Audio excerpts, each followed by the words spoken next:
अस्सलाम वालेकुम व्यूअर्स। आप सबको क्रिकेट ऑन दी वे की प्लेलिस्ट पर खुशामदीद। आप लोगों ने अभी अभी पाकिस्तान ऑस्ट्रेलिया का मैच देख ही लिया होगा। एक एक्साइटिंग मैच था और वैसा ही हुआ जैसा कि मतलब कि एक्सपेक्टेड था।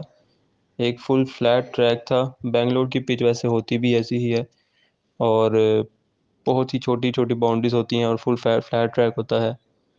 तो वही था एज़ यूजुअल, हमेशा की टिपिकल बेंगलोर टाइप पिच थी। और जहाँ पर मुझे लगा कि पाकिस्तान ने सबसे बड़ी गलती की वो टॉस पे ही कर दी। Pakistan should have batted first on this flat track. एक दफ़ा अगर पाकिस्तान बैटिंग करके 330 340 बना देती, जो कि इस पिच पे एक एवरेज स्कोर ही है और को इतना ज़्यादा इस पिच पे कंसीडर नहीं किया जाता, तो पाकिस्तान ऑस्ट्रेलिया को अंडर प्रेशर लेके आ सकती थी और इस मैच को जीत सकती थी। तो एक तो मुझे ये गलत फैसला लगा बाबर आजम का कि उन्होंने टॉस जीत के उनको बैटिंग थमा दी।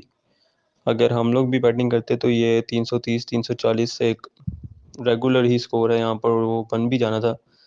तो उसके बाद ऑस्ट्रेलिया को हम लोग अंडर प्रेशर लेके आ सकते थे। तो खैर ऑस्ट्रेलिया को पहले बैटिंग करा दी और ऑस्ट्रेलिया ने एक रिकॉर्ड फर्स्ट ओपनिंग पार्टनरशिप कर दी 250 प्लस की। और उसके बाद ऐसा लग रहा था कि ये 400 प्लस जाएगा स्कोर, 450 400 बनेगा, लेकिन उसके बाद एक बॉलर्स ने कमबैक किया। बॉलर्स कमबैक करते हैं और ऑस्ट्रेलिया को 375 से भी नीचे नीचे रिस्ट्रिक्ट कर लेते हैं, जो कि एक वहाँ पर स्कोर प्रिडिक्टर पे बहुत ही ईजी लग रहा था कि 375 400 तक जा रहा है। लेकिन उन्होंने, हमारे बॉलर्स ने एक आखिर पे कमबैक किया और 367 पे ऑस्ट्रेलिया को रिस्ट्रिक्ट कर लिया, जो कि एक काफ़ी अच्छी अचीवमेंट थी। तो उसके बाद बैटिंग आई। बैटिंग के अंदर वही पाकिस्तान का अच्छा स्टार्ट मिला, लेकिन इतने बड़े स्कोर में जो ओपनर्स हैं और जो बैट्समैन हैं उनको अपनी 50s को, अपने 60s को 100 में कन्वर्ट करना होता है। तो कोई भी ऐसा बल्लेबाज नहीं था जो अपने 60s को 70s को 100 में कन्वर्ट कर सकता। तो उसमें कोई भी हमारा बल्लेबाज कामयाब नहीं हुआ। फिर दूसरा, इतना जब बड़ा स्कोर होता है तो ये रोज़ रोज़ इस तरह का स्कोर चेज़ नहीं होता है, चाहे जितनी मर्जी बैटिंग ट्रैक हो, जितना मर्जी छोटी बाउंड्रीज हो। 367 350 जैसे ही स्कोर 325 330 से ऊपर जाता है, तो वो जितनी मर्जी फ्लैट ट्रैक हो वो हमेशा चेज़ नहीं होता। तो यहाँ पर ही मुझे ऐसा लगा कि पाकिस्तान ने ट्रिक मिस की। अगर पहले बैटिंग करता और इतना स्कोर बना देता तो हम भी इन्हें रिस्ट्रिक्ट कर सकते थे। तो वही हुआ, 367 का स्कोर था। बहुत अच्छी स्टार्ट मिली, काफ़ी मौक़ों पर ऐसा लग रहा था कि पाकिस्तान कर लेगा, लेकिन ये जो स्कोर होते हैं, इस तरह के स्कोर हमेशा चेज़ नहीं होते। 10 में से कोई 2 बार ही चेज़ होते हैं इस तरह के स्कोर। इसके अलावा जो मैंने थोड़ा सा फील किया वो ये मैंने फील किया कि जो पाकिस्तान की जो बैटिंग थी वो थोड़ा सा ओवर ट्राई किया। पाकिस्तान की बैटिंग ने, एक अच्छा स्टार्ट मिल गया था वहाँ पर, एक बिल्कुल नॉर्मल क्रिकेट खेलने की ज़रूरत थी 45 ओवर्स तक बगैर विकेट को गिराए। वहाँ पर पाकिस्तान ने जो है वो ट्रिक मिस की। साउथ शकील बहुत ही रफ लगे, एक दो तीन अच्छी शॉट्स मारी लेकिन बहुत ही ओवर ट्राई करने की कोशिश कर रहे थे। कभी वो अनऑर्थोडॉक्स बहुत सी शॉटें खेलने की कोशिश कर रहे थे और उन्होंने भी यही किया कि एक बहुत ही फुलिश शॉट खेली और उस वक्त पे वो शॉट की ज़रूरत नहीं थी, जो कि उन्होंने तारा कर दिया और सीधा का सीधा कैच उनके हाथ में थमा दिया। तो वो विकेट पाकिस्तान को मुझे ऐसा लगा कि बहुत ही क्रूशियल थी। जो बाबर है उन्होंने भी थोड़ी जल्दी कर दी। उसके अलावा जो मोहम्मद रिजवान है वो भी थोड़ा सा वेट कर सकते थे, एंड तक लेके जा सकते थे आकर 5-6 ओवर्स में।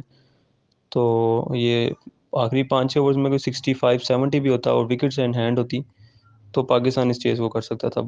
ओवर ट्राई करके जो इफ्तिखार थे उन्होंने भी 2 छक्के लगा लिए थे उसे पिछले ओवर में कमिंस को, फिर उसके बाद स्टोइनिस को छक्का लगाया, लेकिन उसके बाद वो ऐसा लग रहा था कि कुछ ज़्यादा ही मतलब एक्साइटेड हो गए हैं, जिसकी वजह से वो भी अपनी विकेट गँवा बैठे। वो अब पाकिस्तान को देखना है कि सेमीफाइनल में गो थ्रू कैसे करना है। अब पाकिस्तान के लिए जो अगले सारे मैच हैं वो बहुत ही क्रूशियल होने वाले हैं। अब पाकिस्तान का जो इस वक्त सिनेरियो है वो मैं आप लोगों के साथ थोड़ा सा डिस्कस कर लेता हूँ। वो ये है कि अगला मैच है पाकिस्तान का अफगानिस्तान के साथ चेन्नई में, जो कि एक फुल स्पिनिंग ट्रैक है और वो बिल्कुल भी आसान मैच होने नहीं वाला। तो पाकिस्तान के लिए वो एक मस्ट विन गेम है। अब पाकिस्तान के चांसेस ये हैं कि पाकिस्तान को अफगानिस्तान और बांग्लादेश इन दोनों के मैचेस को तो स्ट्रेट अवे जीतना है। इसमें कोई अपसेट की अब कोई गुंजाइश नहीं है। ये 2 मैच जीतने के बाद पाकिस्तान को अपने जो लास्ट 3 मैचेस हैं, England, New Zealand and south Africa, इनमें से इन 3 मैचेस में से जो 3 बड़े मैच हैं इनमें से कोई 2 एट लीस्ट जीतने पड़ेंगे। एक कोई मार्जिन है पाकिस्तान के पास इन 3 मैचों में से हारने का, लेकिन उसके अलावा 2 मैच पाकिस्तान को इन 3 में से मस्ट विन करने पड़ेंगे, तभी पाकिस्तान इस वर्ल्ड कप के अंदर सेमीफाइनल के लिए क्वालिफाई कर सकेगा। क्योंकि मिनिमम 6 मैचेस जीतने होते हैं टॉप 4 में आने के लिए, जो कि 6 मैचेस जीतने पे आप आ जाते हैं। तो 6 मैचेस अगर पाकिस्तान ने जीतने हैं तो अभी 2 मैच पाकिस्तान ऑलरेडी जीत चुका है, 4 में से 2। बाकी जो पाकिस्तान के 5 मैच हैं, उनमें से 2 मैचेस तो अफ़गानिस्तान और बांग्लादेश के हैं, जो कि पाकिस्तान को हम लोग ये मान के चल रहे हैं कि जीत जाएगी, लेकिन वो भी एक आसान काम नहीं होने वाला। तो 2 मैच पाकिस्तान अगर वो जीते, उसके अलावा जो आखिरी 3 मैच हैं, इंग्लैंड, न्यूजीलैंड और साउथ अफ्रीका, उनमें से कोई 2 मैच मस्ट पाकिस्तान को जीतने पड़ेंगे। और थोड़ा-सा और डिस्कस कर लेते हैं पाकिस्तान की जो नेक्स्ट मैचेस के लिए प्लेइंग 11 होगी, उसके ऊपर थोड़ा-सा अगर नज़र डालें तो बाकी टीम तो बिल्कुल सेम लग रही है। जो थोड़ा-सा अभी भी पाकिस्तान को देखने की ज़रूरत है वो स्पिन है। स्पिनर जो है अब हमारे उस तरह की परफ़ॉर्म नहीं कर रहे। आज उसामा मीर को खिलाया, लेकिन उसने भी 8 ओवर 9 ओवरों में कोई 80 प्लस रन दे दिए, सिर्फ़ एक ही विकेट मिली। और बैटिंग भी वो नहीं करते, तो एक थोड़ा-सा पाकिस्तान की बैटिंग भी कम हो गई। तो अब पाकिस्तान को देखना पड़ेगा कि अगर उसामा मीर भी 9 ओवरों में कोई 80 प्लस दे रहे हैं, तो फिर शादाब के साथ ही चले जाएँ तो बेहतर है, क्योंकि वो एंड से थोड़ा स्कोर तो कर लेते हैं। क्योंकि उसामा मीर को खिलाने का एक ही मकसद है कि पाकिस्तान मिडल ओवर्स में विकेट्स ले। अगर उसामा मीर ने भी 9 ओवरों में 80 प्लस ही देना है, तो और बैटिंग भी वो नहीं करते इतनी, तो शादाब ही फिर खिला लेना तो बेहतर रहेगा। क्योंकि शादाब नीचे से थोड़े से रन दे देते हैं, और स्कोर आपको मतलब कि थोड़ा-सा कर देते हैं, नीचे से आके एक ऑल राउंड बैटिंग कर देते हैं। और बाकी जो उसामा मीर हैं वो बैटिंग नहीं करते, और स्कोर भी अब शादाब के जितना ही स्कोर वो भी दे रहे हैं। तो पाकिस्तान को इसको देखना पड़ेगा, एड्रेस करना पड़ेगा इस मसले को। नेक्स्ट मैच वैसे पाकिस्तान का जो है वो चेन्नई के अंदर है, और फुल स्पिन ट्रैक होने वाला है। तो मुझे ऐसा लगता है कि एक मैच और दिया जाएगा उसामा मीर को, उसमें उनको परफॉर्म करना पड़ेगा, क्योंकि उसके अंदर कोई एक्सक्यूज़ नहीं होगा, उनके पास एक अच्छा स्पिनिंग ट्रैक होगा।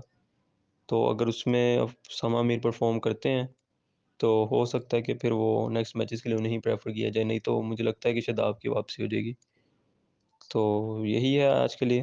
बाकी stay tuned on the images on the way cricket playlist for the latest updates. Thank you.